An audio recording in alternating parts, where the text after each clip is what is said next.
Pisces, welcome to your weekly Sidereal Astrology forecast. This is for August 29th through the 4th of September, 2016. I'm Athen, and this is for Sidereal Astrology. If you are new to the channel, be sure to check out the link down below because the signs are different. All right, so Pisces, this week, very important week in the astrology. We've got a solar eclipse taking place in your 6th house, which is transformational new beginnings with your daily life. Right, so the 6th house is about perhaps your work, perhaps your routine, your regimens, your daily life in a nutshell. So this has already been the emphasis because you've had Jupiter transiting the 6th house this year, who has recently shifted into your 7th, which we will talk more about. That has to do with relationships. But here, the transformational changes have been with the North Node transitioning into that 6th this year. So it's the life path, it's the life direction for you to get into the time management, energy management, to organize your life perhaps, to cultivate your work, your craft perhaps, your skills at work, these kinds of things. And this is both for your own personal development, the development of your work, and also helping others develop as well. Whatever your craft is, whatever your job is, putting energy into that to help others through that. So that's the eclipse. Very powerful. It's all about new changes to the life path, the new direction that, again, has been pushing you towards this area. And you can find perhaps some new beginnings with all of this as the coming weeks and months unfold. So this will be on Thursday. So as we approach Thursday, it's good to have the lowering of energy, right? We're going to be in the balsamic phase. It's a good time to release some old things, whatever it might be there. And then Thursday onward, seeing what comes your way, what's transforming. Maybe there's some new intentions, some new insights, or quite literally new things unfolding for you here regarding the work and routine sector. So that's a great way of working with it, being flexible, see where things take you, as well as set those intentions. Now, this solar eclipse is going to be collectively challenging because it is going to be forming a T-square with Saturn and Neptune. So this is great to challenge ourselves here, and when we're the agent of change, then we're working with it versus it happening to us. So with this is Saturn in your 9th house, helping you guys get disciplined with the potentials in your life. The 9th house is normally a very expansive part of the chart. It's about possibilities, it's about potentials, it's about higher learning, maybe even adventure and travel. But when Saturn comes in here, it's very limiting feeling, or it's sort of restricted, it can seem like. But the key is that we want to be building this stuff. We want to be patient with it. We want to see the long-term potentials to these possibilities and anything else that is on that open horizon. So with that, that's a great way of working with it. Patience, persistence there with future things, possibilities, and freedom in your life, and seeing how that can be long-term, but also with your work, right? Because Saturn's aspecting the 6th. So taking things nice and slow there, building it, seeing the long road, and cultivating it one step at a time.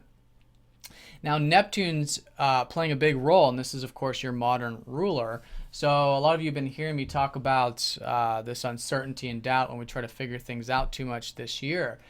That's been Neptune squaring Saturn.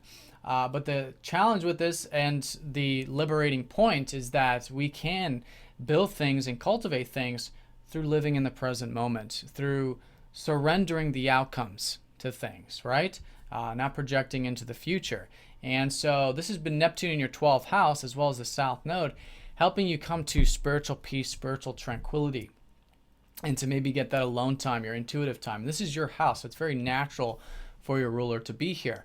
But this is a great way to challenge yourself because all the energy is pushing you towards your routine, right? And more of this day-to-day stuff. But it's saying in order to do this in a healthy way, there does have to be some balance here with your spiritual life. And oftentimes with the South Node, there might be an over or under extreme with this. So ask yourself if there's any type of unhealthy patterns, any over extremes, any imbalances that are occurring with the alone time, with the spiritual life. Maybe there's too much of it, maybe there's not enough.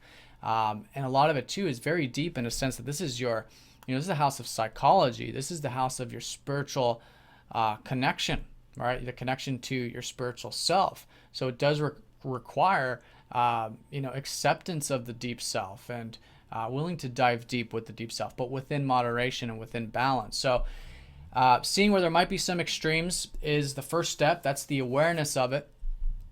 And then the next step is acceptance. And it's through the acceptance that these older energies naturally go, all right, whatever these extremes are. And that can liberate us, especially with the South Node and Neptune. Both are about spiritual liberation. And here there's a lot of emphasis suggesting breaking some old patterns, letting some old things go, some old yearnings go perhaps that are relating to an extreme of this 12th house, of the house of alone time, of spiritual connection, and really wanting to sometimes with the 12th, wanting to just disappear and just go into that purely nebulous state of not having to work on and cultivate the earthly side of things. So that's an extreme of that to give you an example of how it does or how it can unfold. But through the awareness, through the acceptance, these old patterns will naturally want to go, and that'll serve as the foundation for you to then cultivate this life path of your routine, your work, your actual self-improvement on a physical level, whether it's through your diet, your regimens, things like this, to ground and to actually embody these spiritual dimensions of life. All right, so that's the solar eclipse, most important event here this week by far on Thursday. So so as we approach that, getting that meditative time out, releasing any old patterns to make way for these new beginnings into the coming weeks and months. Now, Mercury is retrograde approaching this solar eclipse on Tuesday. So there are some things to be rethought this next few weeks, really involving relationships. Now, the relationship area is quite expansive for you. There's going to be plenty of potentials and opportunities, or maybe just a bit of inspiration over the coming year plus with Jupiter in the 7th. So it's great here to be connecting with all kinds of relationships and being open-minded to learning about relationships and about cooperation and harmony and tact and all these things that are involved in those connections. So with that, it's great. Mercury going retrograde is just suggesting that maybe there's some rethinking and some redoing about relationships or a particular relationship or something like that. So it's good to be malleable here, good to be flexible, also to bring extra attention to this area, because sometimes with Mercury retrograde we can be on sort of autopilot. So seeing if there is any autopilot when it comes to your interpersonal connections. But in either case, being open to learning, trying new things, and crossing those T's, dotting those I's to make sure everything that does involve partnerships or even contracts or anything that does involve someone else does have that extra attention there. All right, so this is going to really start right at the beginning of the week, especially because Mercury is going to be conjoining up to Venus before that retrograde, emphasizing that Venus is in your 7th. And this is a good place for Venus to be in terms of house placement. So there's enjoyment to be had in relationships, and will be for some time with Venus here, right? Enjoying those one-to-one connections. A bit of that surface level connection can be enjoyable, and values. You're really perhaps seeing the values that you do have regarding those relationships. Then as the week ends after the solar eclipse, Mercury retrograde will go over Jupiter.